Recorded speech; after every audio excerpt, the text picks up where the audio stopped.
વિવેકાનંદ નગર ખાતે આવેલ દેરાસરમાં જૈન સમાજ દ્વારા પર્યુષણ પર્વને લઈને મહાવીર જન્મવાચન દિવસની ધામધૂમપૂર્વક ઉજવણી કરવામાં આવી હતી, જેને લઈને મોટી સંખ્યામાં જૈન સમાજના લોકો અહીં ઉપસ્થિત રહ્યા હતા અને આ ઉજવણીમાં ભાગ લીધો હતો. વહેલી સવારથી આરતી અને ભગવાન મહાવીર સ્વામીના વિશેષ અભિષેકથી કાર્યક્રમની શરૂઆત થઈ હતી, જેને લઈને સમગ્ર દેરાસર જય જયકારથી ગુંજી ઉઠ્યું હતું. આ પર્વને લઈને જૈન બંધુઓએ દરેક દેરાસરમાં ઢોલ શરણાઈ અને એકબીજાને ગુલાલ લગાડી ધામધૂમપૂર્વક મહાવીર જન્મ જયંતિની ઉજવણી કરી હતી.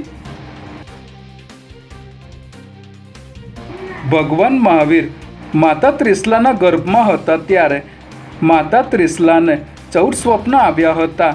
તેમાં હાથી, વૃષભ, અગ્નિ, અલંકારો વગેરે હતા, જેને લઈને આ દિવસે દેરાસરમાં મહારાજ સાહેબ દ્વારા દરેક સ્વપ્નનું વાંચન કરવામાં આવે છે અને ત્યારબાદ ભગવાન મહાવીર સ્વામીના જન્મની ઉજવણી કરવામાં આવે છે. ત્યારે વિવેકાનંદ નગર ખાતેના આ દેરાસરમાં સમાજના સૌ લોકોએ હાજર રહીને ભગવાનના દર્શનનો લાવો લઈ ધન્યતા અનુભવી હતી.